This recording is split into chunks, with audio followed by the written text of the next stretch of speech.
How's your ad lib? We'll find out. Let's see how I do tonight. Should I tell them? Here we go. Good evening. I am calling the Monday, January 3rd, 2022 Parks and Resources Commissioners meeting to order at 6:34 p.m. Tonight we have a limited number of people, so we do not have a quorum present. However, we will continue with some presentations by Jen Desrud. So we're happy to have her with us tonight, and thank you all for joining us. Tonight's Parks and Natural Resources Commission meeting will be held in person and virtually using Zoom. As chair, I'll be leading the Parks and Natural Resources meeting, and the public is welcome to participate when invited throughout the meeting. Members of the public may attend meetings in person or join online via Zoom. If you're experiencing audio problems, we suggest you leave the meeting and then rejoin. This usually fixes the issue. Additional instructions on how to participate are posted online at burnsvillemn.gov in the public meeting calendar. As usual, tonight's meeting is available for viewing on BCTV and on the city's website. If you are unable to participate this evening and would like to submit public testimony, I encourage you to email your comments to city staff or mail your comments directly to City Hall. You may participate in the meeting tonight online by going to https://zoom.us/join and typing in meeting ID 914-2824-1131, item you wish to speak to. You may also call in at 651-372-8299. For each public hearing, I will open up a time when callers may speak to that item and give more instructions at that time. Your call will be muted until that time comes. Please note there may be a slight delay due to differences in technology. If speaking by phone, please mute your computer since there may be a delay. Now, on tonight's agenda. We will start with citizen comments. At this time, if anyone is present and wishes to speak, now is your time. Any members of the public? Is there anybody on the telephone? I don't have any indication that we have anybody on the phone or on Zoom wishing to speak. Perfect. And there is nobody in City Hall at this time who looks interested in speaking. And so we will move on to Jen, who will give us a review of the wetland replacement plan for I-35 Frontage Trail. Thank you. You are welcome. So we have on Zoom two of our consultants from SEH. And so what they're going to do is run through a wetland replacement plan request. And then because there's no quorum, we'll bring it to the city council, but we would like to take any feedback or comments that the commissioners have tonight. So at this time, I will introduce Luke and Rebecca from SEH, and I'll forward their slides for them.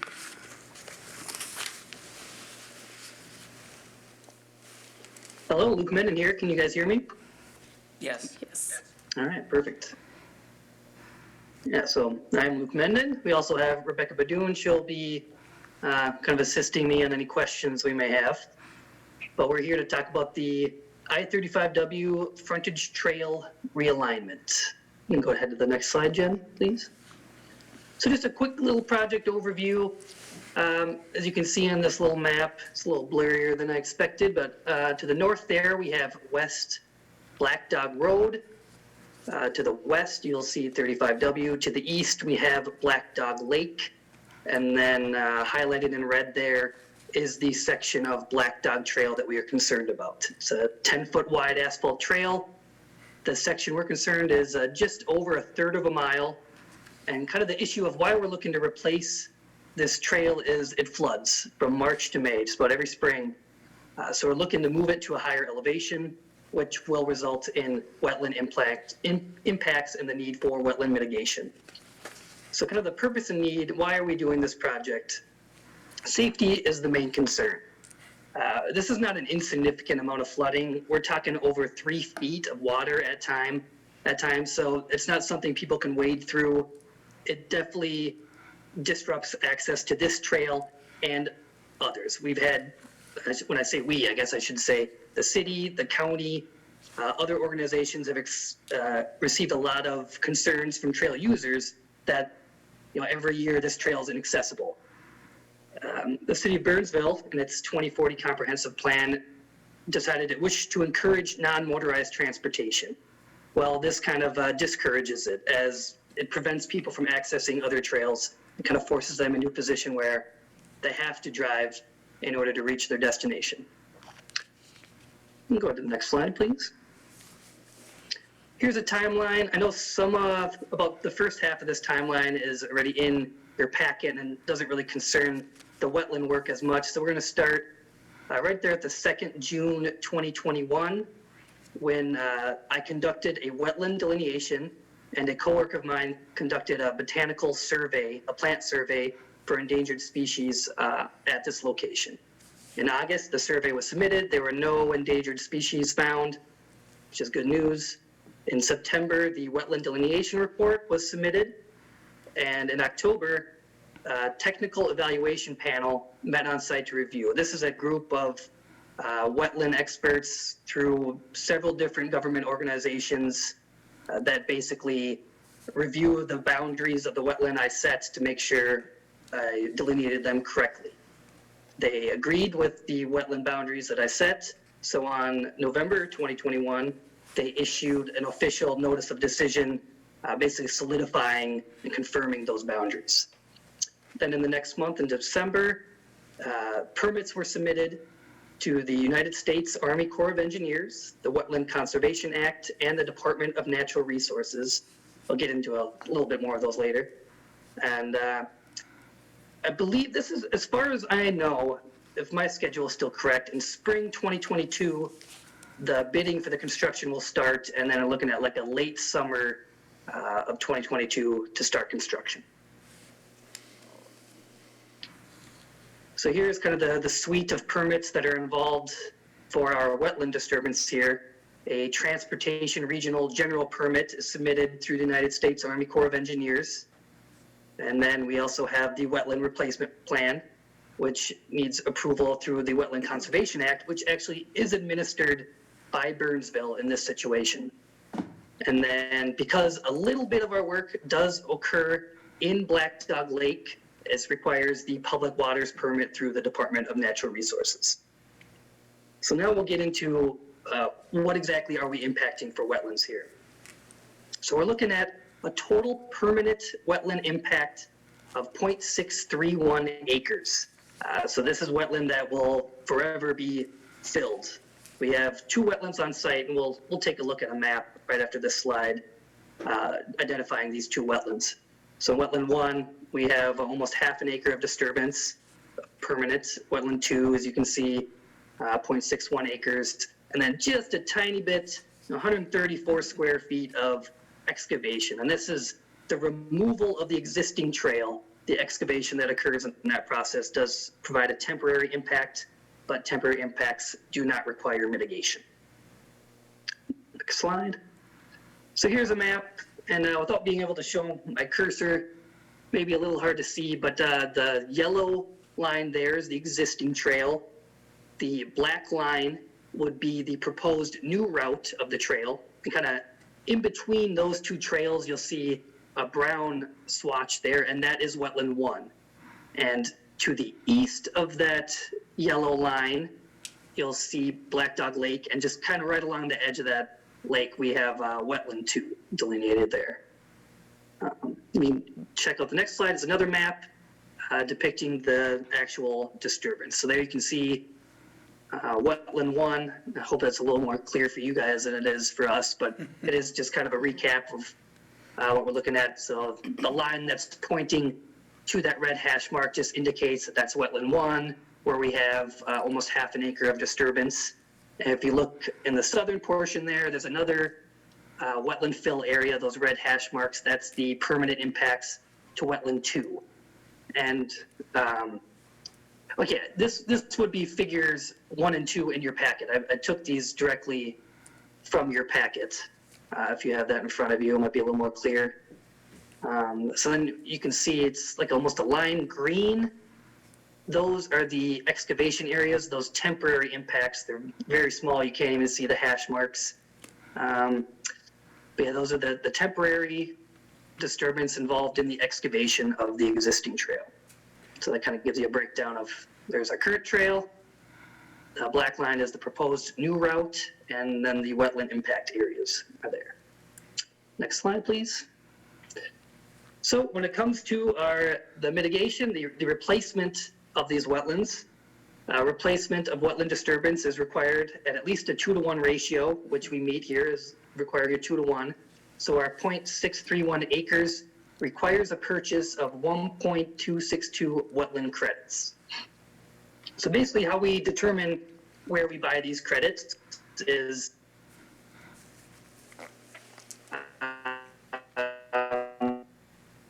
the Board of Water, all the active wetland banks which have available credits. So we reached out to kind of all the wetland banks nearest to the project area. And from there, those who received responses back, we asked for a price estimate and kind of judge that balance of proximity to the location, the project location, as well as cost effectiveness, which is kind of why we settled on Wetland Bank 1606. Sure it doesn't mean much to you, but it's located in Big Stone County. Kind of the state is broken up into different areas, and you have to replace within the designated area of your project, which Big Stone County does align in that same project area as the city of Burnsville. So the expected cost for this is somewhere between 55 grand and 63 grand. Usually we have a hard number on that, but this particular bank kind of has a couple extra steps involving, I believe, Big Stone County's board to approve the purchase. So that's why we don't have an exact number yet, is because the board for the county still has to determine the exact price at which they wish to sell, but we do know it will fall within that cost range that you see there. That was basically a brief little synopsis. So now, if you have any questions, anything you need clarification on, you can go ahead and ask away.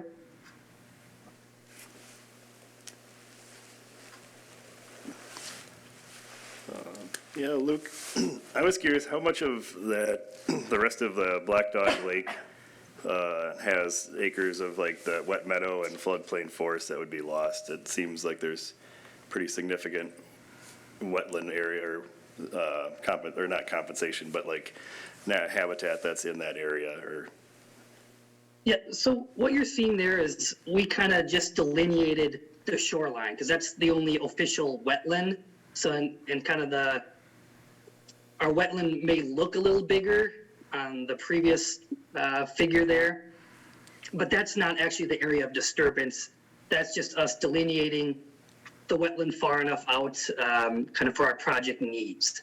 So you may see that the wetland is delineated there, but the actual only disturbance or impact to these wetlands occurs on the next figure in those red areas.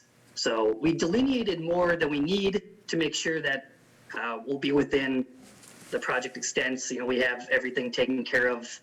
We don't all of a sudden work into an area that we didn't correctly delineate. So we over delineate in order to make it safe to continue forward, so we don't accidentally have to go back and redelineate. So basically, I mean, what you see there is the disturbance. Very little disturbance occurs in the lake itself. It's just that temporary excavation that occurs in the lake. Does that answer your question? Yeah, that's good. Thank you.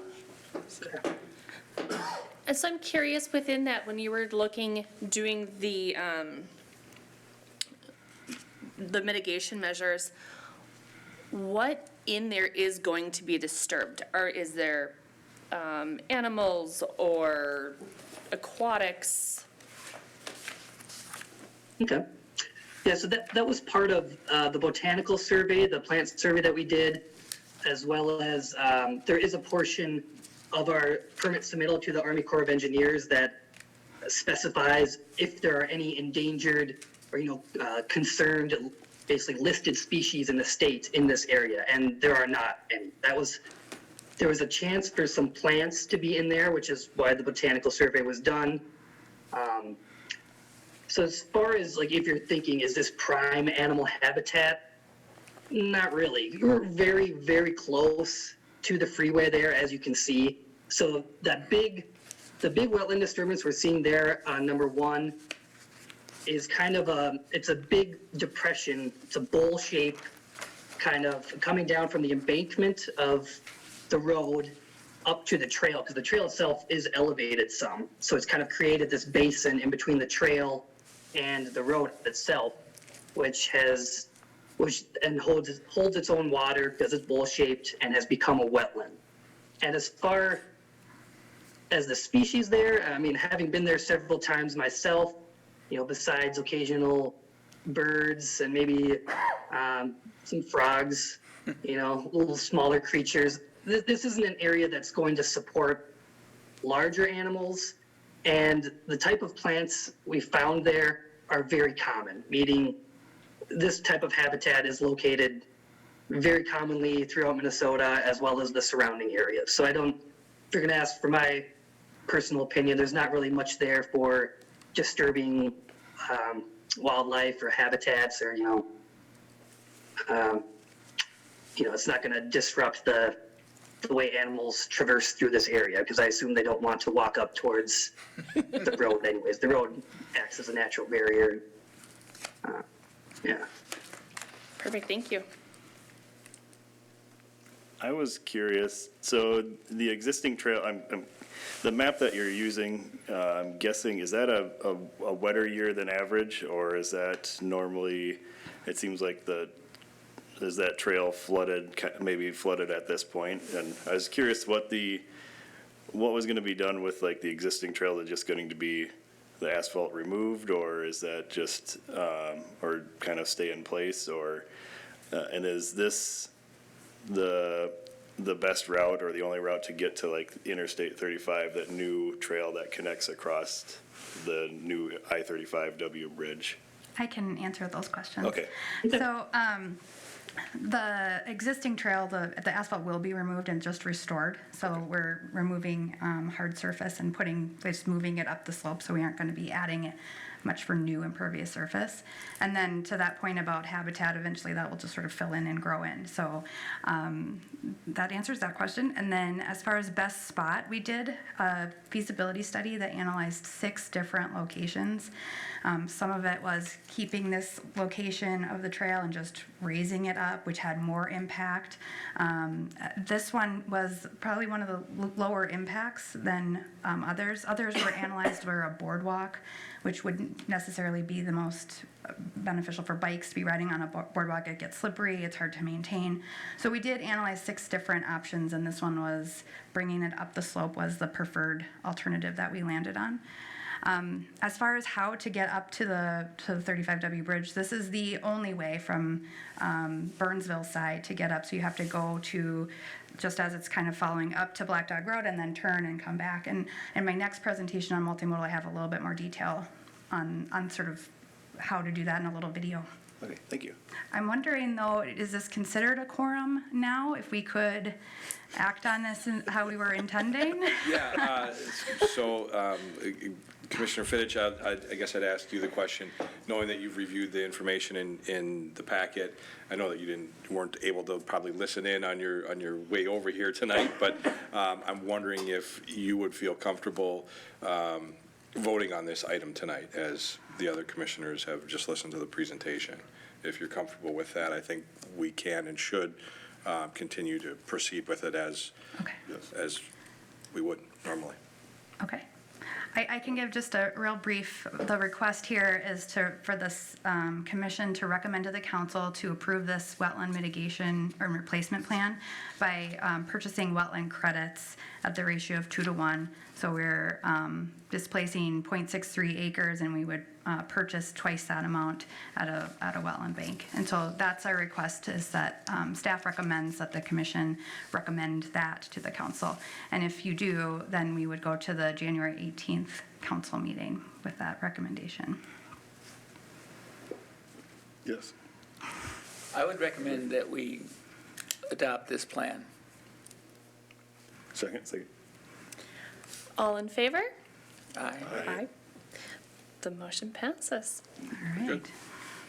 All right, so we can move on now to the trail and multimodal update with Ms. Jen Desru.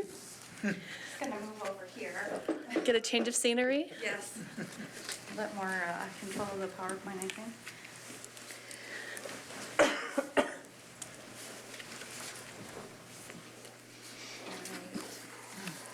So I was here while we were on Zoom with our consultant SCH and Alta Planning last summer, and we were talking about our multimodal and complete streets plan. And I believe I had offered to come back and give an update, and I think that was a request to see where we're at with the plan, and then I will give you a little forecast of some projects that are coming up. So tonight, I'm just going to go over the public engagement summary, just so you know how we came to the plan that we arrived at, a brief overview of the approved multimodal plan, a brief overview of the approved complete streets policy, but mostly spending time on implementation and some of our upcoming work. So this engagement summary was in a draft of it was in your packet. We had a lot of outreach from May to September during last year. We tried to have in-person events where we could, pop-up events, showing up at festivals and stuff like that. I think the farmers market was one where we went and had a success. And then we had a website that had 800 visits. So a lot of people would go to the website and there was an interactive map. And people could put a pin where crossings were difficult or where they wished there was trails and things like that. So we got feedback that way. We distributed flyers to try and draw traffic to the website. And we had social media posts, which also every time we did one of those, we got a little bit of hit on the website. We were in the city's newsletter. And then we had 8 meetings and workshops, 3 with the city council, 1 with the planning commission, 1 with this commission, and 3 with the stakeholder advisory committee, which Shannon was part of. And so all of that feedback culminated in our multimodal plan, which is a long-term blueprint for how to invest in multimodal infrastructure. And it has an implementation plan, action-oriented, trying to hit on where we should focus and how we should best utilize funds. And then there was a section about opportunities for shared mobility, so scooters and bike share, electric charging stations, which we don't have implementation for right now, but we are looking into how to serve those modes in the future. And this multimodal plan was approved by the City Council on October 5th of last year, so not that long ago, but we are making a lot of progress despite having just a new plan recently adopted. If you wanted to see the whole plan, you can go to, we still have this website, walkbikeridebeville.com, and there's a tab at the top that says Final Plan Documents. And so the whole document that's on the left is in there, as well as some maps that you could zoom in and look to see what the proposed plans are. And that, this is sort of a zoomed in map of it. It has existing and future bike lanes and trails and greenways, crossing improvements where it's recommended to have grade separated and where we might make some improvements at grade. And then the key areas for redevelopment and priorities based on census tract data that shows that people in those areas may not have a car or they have limited income, and so they might need to ride a bike or need to take the bus. So all of that went into making this map. The second part was the complete streets policy, which formalizes our intent to plan, design, and maintain streets so they are safe for all users of all ages and abilities. And so really we want to be consistent with our intent to design and construct our improvements, keeping in mind the most vulnerable people. So if you're in a car, you're less vulnerable than if you're walking or biking. And then people who are needing assistive devices, we need to keep people like that in mind as well. So the complete streets policy, we have the policy is that starting in 2022, we will look at all transportation projects to be constructed in 2023, but I wanted to try it out. So we did it this year with our 2022 projects. And so just to kind of see how did this process work. And in our transportation or traffic committee, we have people from public works, so we get a maintenance perspective, engineering, so we get the design perspective, planning, so we get the land use and context perspective, police and fire, so we get emergency response perspective, and then communications and how do we communicate this to the residents and people who are on those streets. And so I'm going to go through some recently completed, and then I'll go into our 2022 plan. So recently completed was a portion of the Lake Marion Greenway, Cliff Road on the north side of Cliff Road from 13 to Egan, and Maple Island Road Trail connection, which was related to a development application. So all of this stuff was done before our multimodal plan and complete streets policy. That was all done this past year.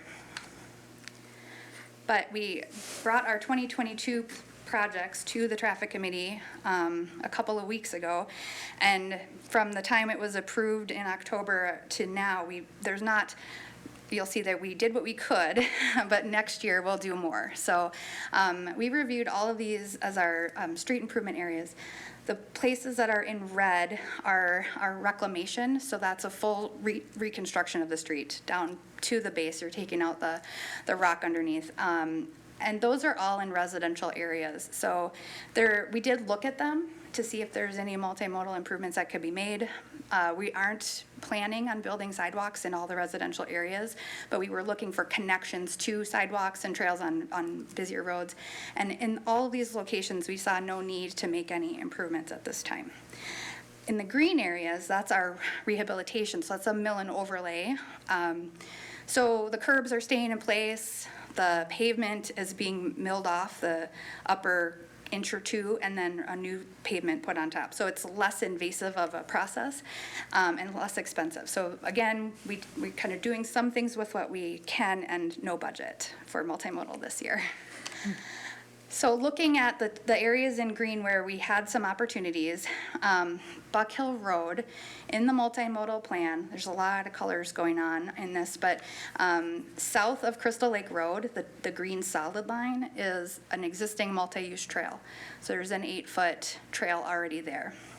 And then north of Crystal Lake Road, between Crystal Lake Road and South Cross, there's nothing, and there's a proposed off-street trail in that section. We did look at it. A lot of the properties on that section go right up to the curb. So there's right-of-way constraints. We need to acquire land or easements. And then we don't have any funding to build a trail. So we're not able to do it with this project, but I'll talk a little bit about some opportunities coming up in future years. And then some things that we are able to do with this project. There are two pinkish squares that are at-grade crossings, and we'll be doing some signal improvements. So PED countdown timers, which you've seen probably in other places, and ADA upgrades to make sure that those crossings are up to par. What we are proposing with the section we have is called a road diet. So we have 4 lanes. The existing is the top picture. We have 4 lanes, 2 lanes in each direction right now. And what we're proposing is to bring that down to 3 lanes, 1 through lane in each direction with a continuous left turn. There's no turning towards the freeway, so it's always going to be turning towards the businesses that are on the west side. So that arrow probably looks misleading depending on which way you're thinking about driving on Buck Hill Road. Benefits of a road diet include crash reduction, fewer rear end and left turn crashes, smoother traffic flow, less lane switching, and it can reduce speeds. So we think it'll be beneficial to do this. We aren't proposing any bike lanes marked, but we will have this 4.5-foot buffer on each side, which could be used if someone wanted to. Moving over to the Ridges area, so Nicklet and Portland, the multimodal plan shows existing sidewalks on all streets in the Ridges area, so we already have sidewalks. And you'll see between Nicklet and the end of Nicklet Boulevard to the east is a green dash line, which is a proposed off-street trail on Nicklet Boulevard. And we did analyze that. And again, no funding for that in 2022. But we are proposing an on-street bike lane. We've done the analysis. The traffic volumes are such that we can do that, and I'll show you that on the next slide. And then the blue line is a proposed on-street bike lane on Portland. The construction limits on Portland for the road project only go to the 35E bridge, and we're going to propose to stripe the on-street bike lanes all the way to 42. So I'll show you on a future slide that connection. So here's the same sort of typical section. The top one is 2 lanes in each direction with a wide median that is sometimes a turn lane. And on the bottom, we're changing that to 1 lane in each direction, keeping the turn lanes, keeping the median. So our pavement will be the same, it's just going to be striped differently. And then proposing a buffer and a bike lane. In 2 locations on Nicklet Boulevard, there are enhanced pedestrian crossings already existing. And at the bottom picture, I don't know if my pointer works. Can you see my pointer? There is a RRFB, which is a rapid rectangular flashing beacon.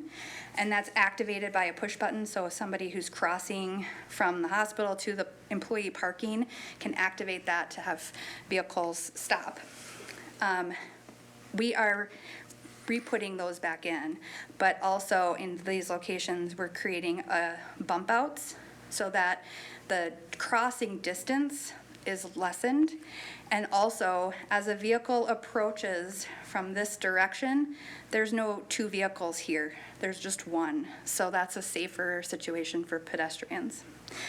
Same thing with this crossing on the easterly side, 2 bump outs on each side, and we're narrowing it so that the bike lane can still slide through there.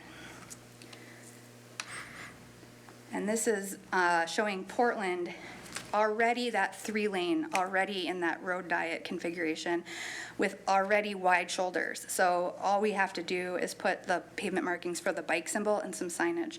And our project stops right here, but we're gonna continue that down to 42 to connect in with an existing trail that's already there. So what we'll have is a nice connection between 42 and McAndrews, and then between Portland and Nicklet. Now on Nicklet, there is no trail, so it's a future project, so we do have to have a way to bring people off of the on-street bike lane and onto the sidewalk. We're gonna hopefully be building a trail on Nicklet at some point, but that's unfunded. It's like theme, I guess. So then moving on to other projects, that was our street improvement project.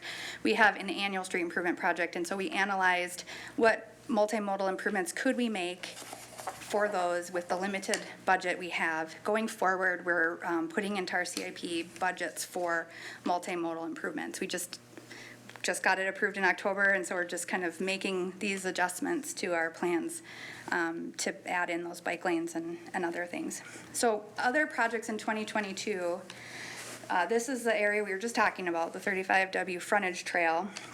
We have a trail project in this Mrq area that I'll go into a little more detail.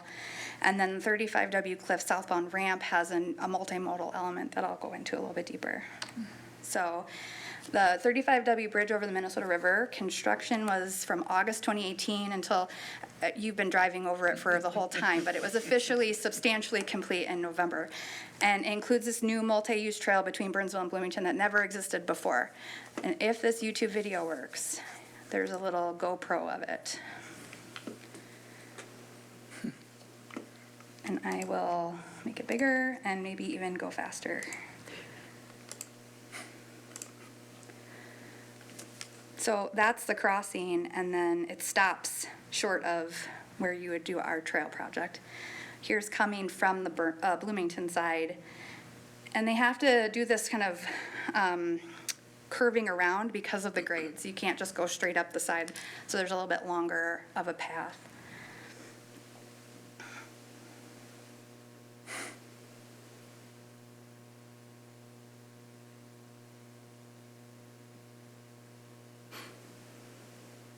How wide is that, Jen? I think it's 10 feet. Okay. It might be 12 for this section.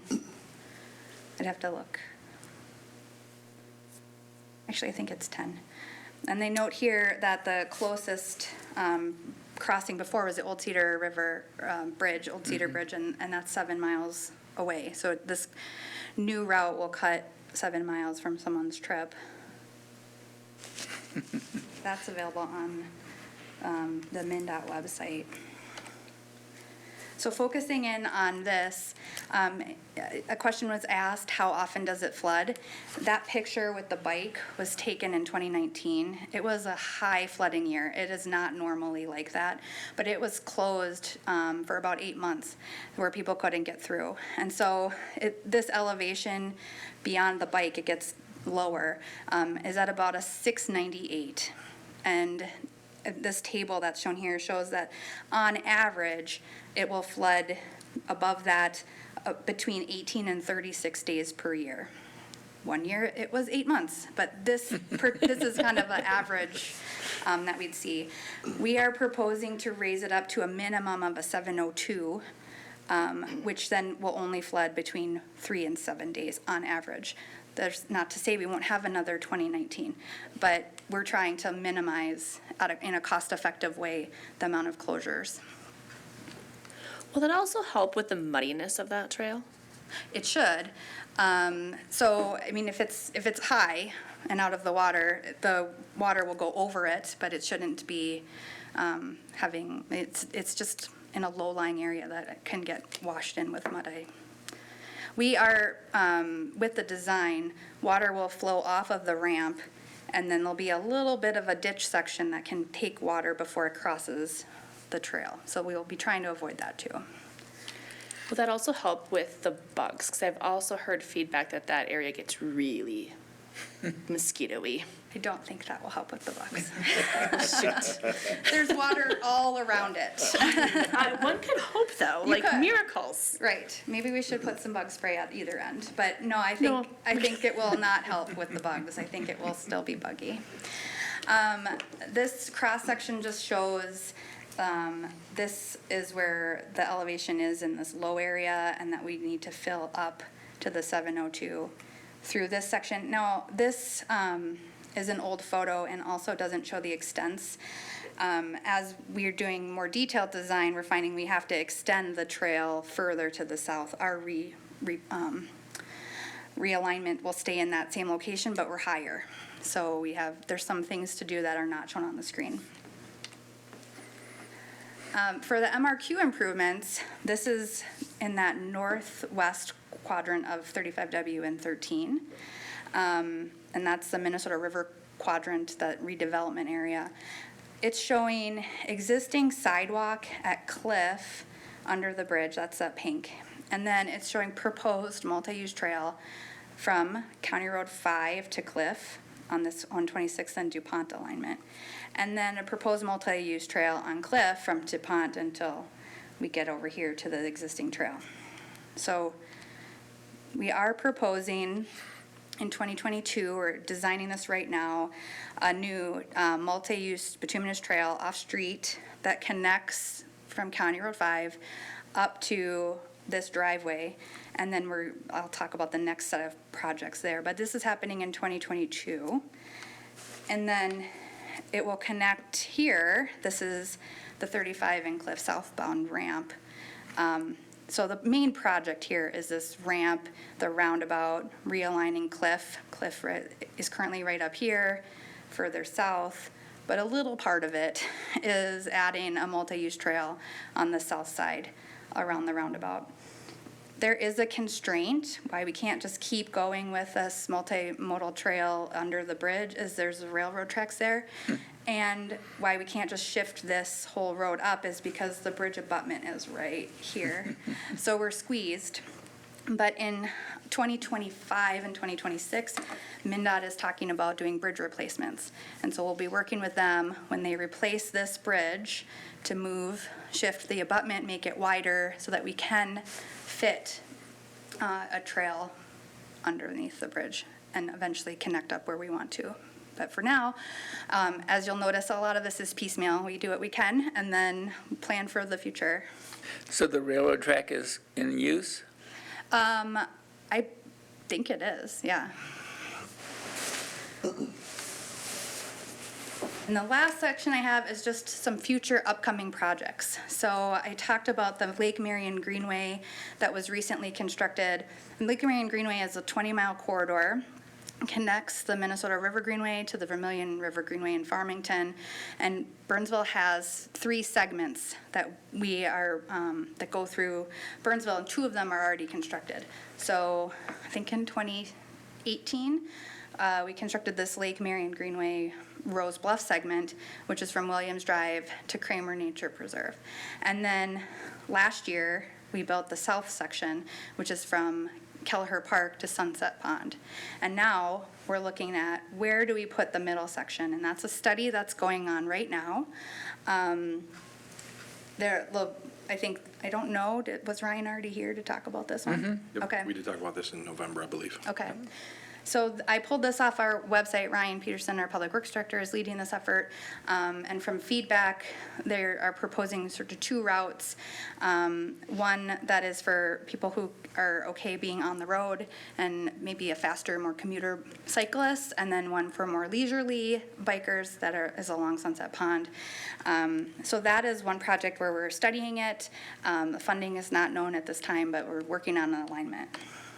And then Gideon Pond, one that Commissioner Woolman knows very well. So Gideon Pond Elementary School is proposing to apply for a grant, and the city is supporting that grant. Last fall,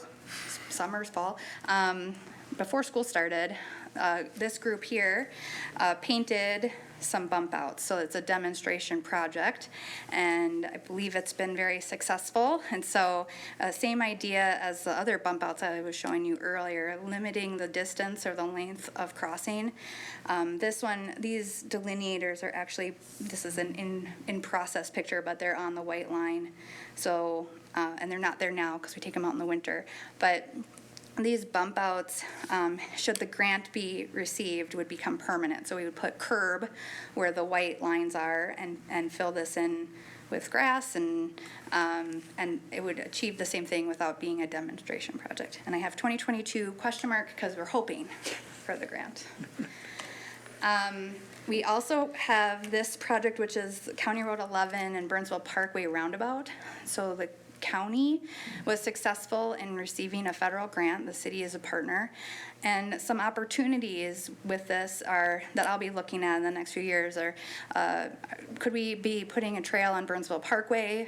We want to really pay attention to peds and bikes crossing at the roundabout. So this is a 2024 construction project that we're just kicking off now. It takes a long time to design and get these projects going. But that's some of the multimodal aspects that we'll be looking at. The I-35W and Buck Hill Road project, this was just recently announced that we were awarded a Transportation Economic Development Grant from MnDOT, $3.1 million. The project's a $5 million project. And what we're proposing is this is 2025 construction, a new exit ramp that comes off of 35 underneath 42, and then you can have direct access into the mall, or you can come up this loop and come onto 42. Or you could go south on Buck Hill Road.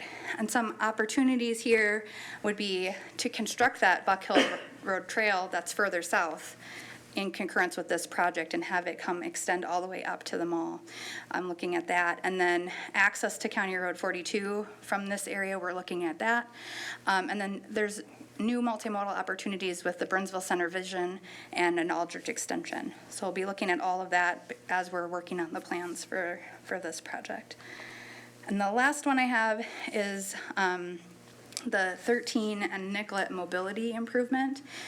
I think it was earlier this year, MnDOT concluded a corridor study, and this was one of the improvements that they had recommended for further development.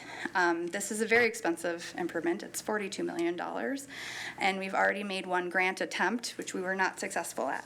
So what's good about this project is that it's grade separated. This orangey color is the bridge. So Nicklet can go, if you're going through on Nicklet, you can go over 13. But if you wanted to be on 13, you have a signal to get you there. From the multimodal perspective, it's hard to see in this picture, but there's like a brown line that goes along the side here. This is the multi-use trail, ped bike access. From the Orange Line station or from anywhere in heart of the city, you can come up across the bridge over and then come around and down and under and never have to cross a traffic lane. So this is the biggest intersection that we've heard about in the multimodal study as needing improvement. The one that most people who have walked or biked hate the most. So, but it is an expensive fix. We did look at just doing a ped bridge. That's about a $5 million project, but it doesn't improve all of the other things that you would need to for traffic and transit. And it also, a ped bridge is an option. It's not a requirement. So somebody who wants to run across 13 doesn't have to take the ped bridge. But here, they have to take this bridge. It's just way more convenient. It's your at-grade on this side of Nicklet. You're not going to go down and cross walls and fences to cross 13. So it's a better design for multimodal crossing of this street. Do you have any questions? That's a lot. It sure is. I'm really excited about the stuff that we're able to do in 2022, but I'm really looking forward to what we can do in future years.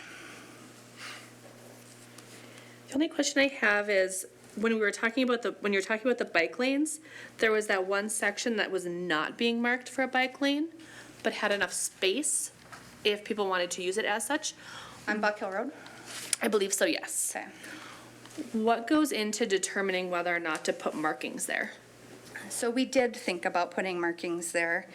On Buck Hill Road on the west side, you would be crossing many, many driveways. So lots of vehicles coming in and out of those businesses. So we thought about, do we combine the bike lane area and push it all towards the 35W and have like a vertical? And that was kind of hard because if you're coming from the south, the existing trail is on the west side, and then you have to cross over, and then you're on the east side, and then there's nothing north of there. So it did seem like we were trying to force something that didn't belong in this section. We talked with community development, we talked with our police and fire, and there just was it was hard to get past, is this really what we want to do? What we really want is the off-street trail. So that's more the goal here. But I do, these little 4.5 foot buffers, like I said, they could be used. They'll be hatched or something like that. I don't know how often they will be used. We won't be discouraging or promoting in that case. That makes sense. And then my other question was, when I presented the grant to the school board, the question was asked, they really liked what's happening at Gideon Pond, and their inquiry is the city going to do anything for the other schools? So the other schools will have to come to us and ask us to help out. I have reached out to Echo Park and asked them if they wanted to do a safe routes to school plan, like Gideon Pond did at first, and they were COVID has been hard to do educating, and so they just kind of said, no, not at this time, kind of not ready. So I reached out again, there's another grant cycle, and I didn't hear. So it has to be the school who wants to do it, and we'll be supportive in any way we can. That's really good information. Thank you. I had a few questions. Going back to like the Buck Hill and the 4-lane roads, is it the intent to kind of give most of those like 4-lane roads, like kind of like that street diet you were talking about, where it's to encourage, like get the one lane direction and then like the single turn lane, and then either an established bike trail on the side or just extra space for more safety? Is that something that's being looked at, or In other places, or yeah, on lots of, or it seems like that's being put on like a few different like 4-lane roads. I wasn't sure if that was like an intent or like something that came up in the multimodal plan to like kind of thin down those 4-lane Yeah. streets, or? So what we know about 4-lane streets is that they're difficult to cross as a pedestrian. What happens when you have 2 lanes that are all going at the same time? Maybe someone pushes a button or wants to cross, and one of those vehicles sees, so they stop, and the other vehicle doesn't see. So they just keep, why are you stopping? And they go around them. So in places where there's a lot of pedestrians, it's a good improvement to make. But we do need to balance traffic volumes. So it's not something that we can just do without a lot of analysis. We did look at the traffic volumes on Buck Hill Road and found that it was a good fit there. It was a good fit on Portland, which is already in a 3-lane conversion setting. And then we did it on Travelers Trail to make room for a bike lane, and the traffic volumes accommodated it. So it's one that we'll look at when we're redoing roads, because we have done grinding off of pavement stripings, and it doesn't always look the best, and you probably have seen that on Levon when we did the bike lane there. So we'd like to do it when we're redoing a road, evaluate at that time. So we're evaluating for multimodal and for road diets if it's a good fit. Okay, yeah, and one other question I had, I know you said that funding wasn't available for a lot of the things in the multimodal plan. Would just decreasing of like traffic speeds solve some of those issues or concerns that came up, or? For For, the bike lane, or?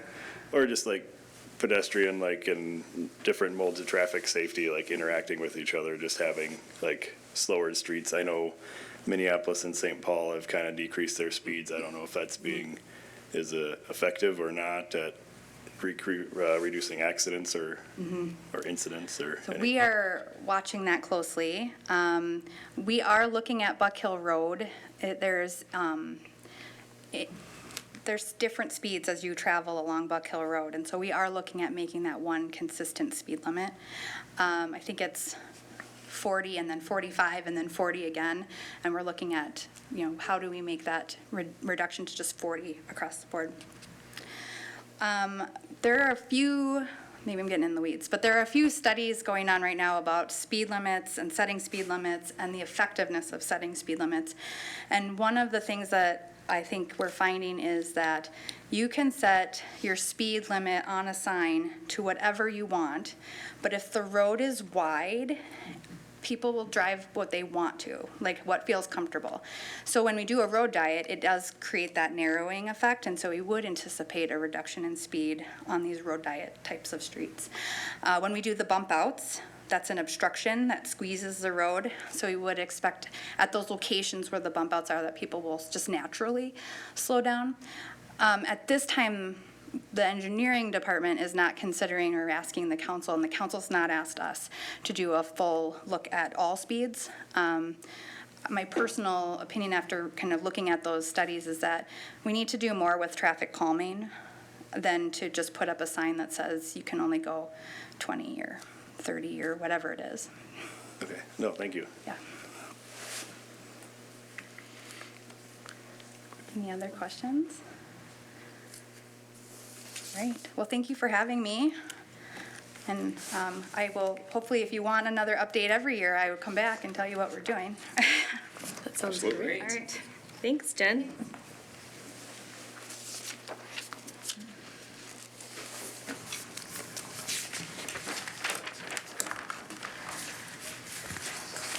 All right, JJ. Other one?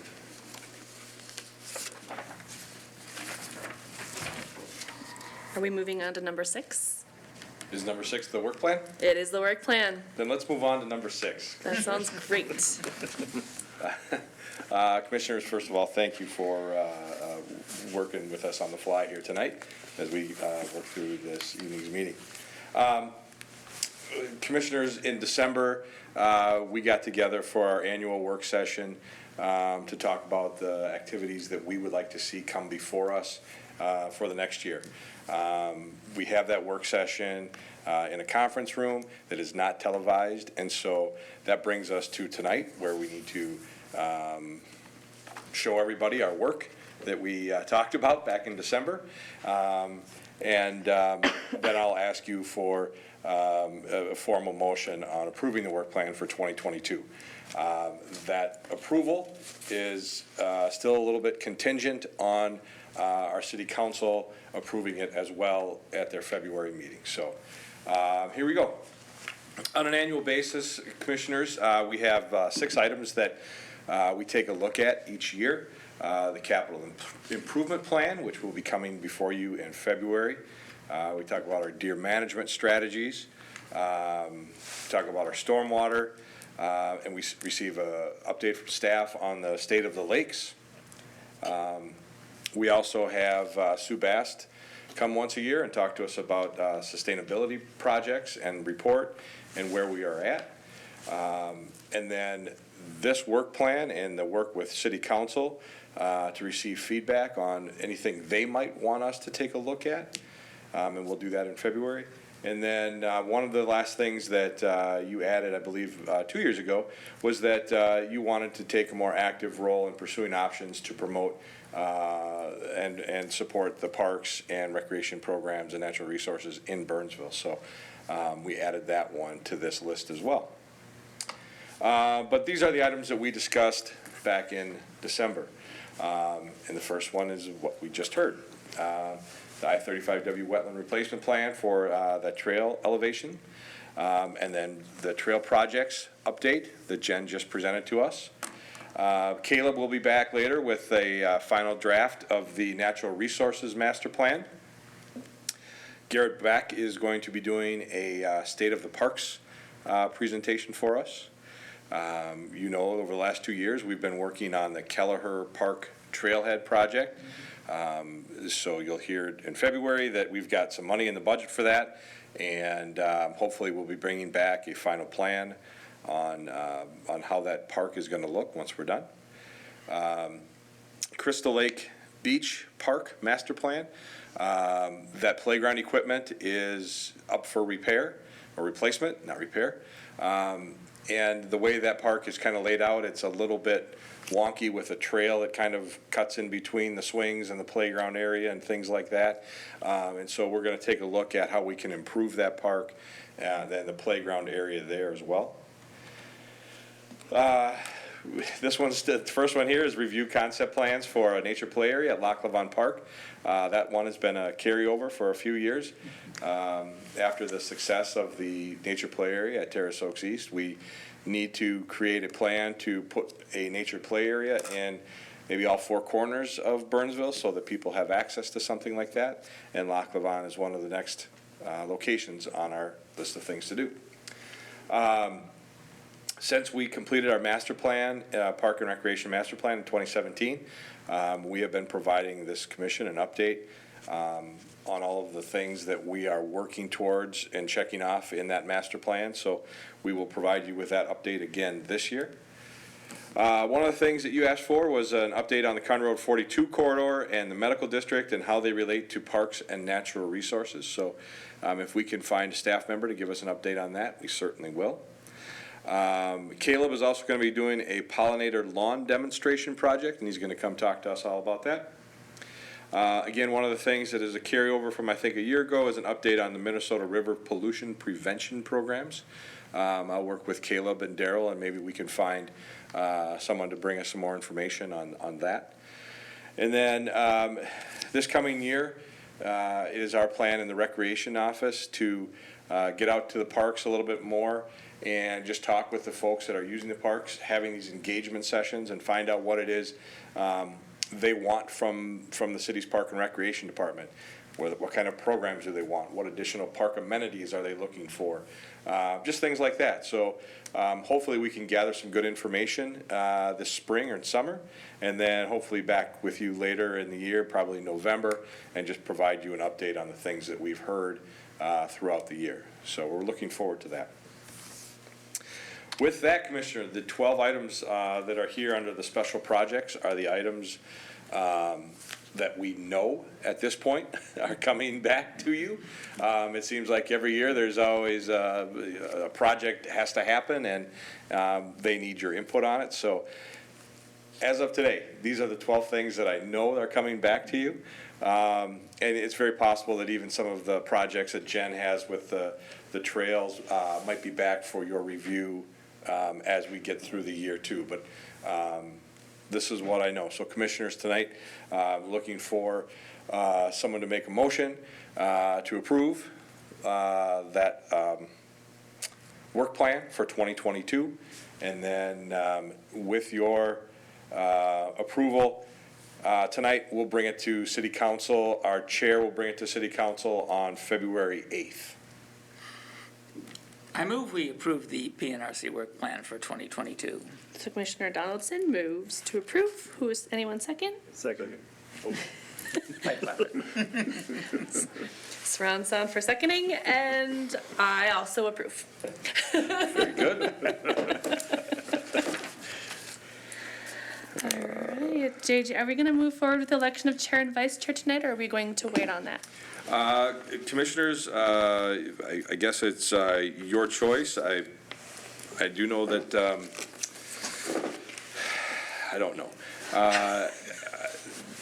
I think both commissioners that are, all three commissioners, but the two of them that are Commissioner Arnold and Commissioner Carlos may have an interest in one of those roles as chair or vice chair, and currently as it stands, Commissioner Woolman, you are only chairperson in the spot because we did have our chair leave us in 2021, and then you stepped up into that role for the remainder of the year. So I guess, commissioners, with your nodding of approval, we can push that to February, and we can start our meeting with that.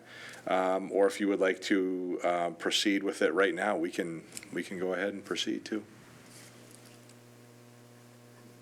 Does anybody have a preference? I do not have a preference. I do not have a preference. Neither do I. Preference. All right. Then let's move that to February. We'll do that first on the agenda in February, if we can. That sounds good.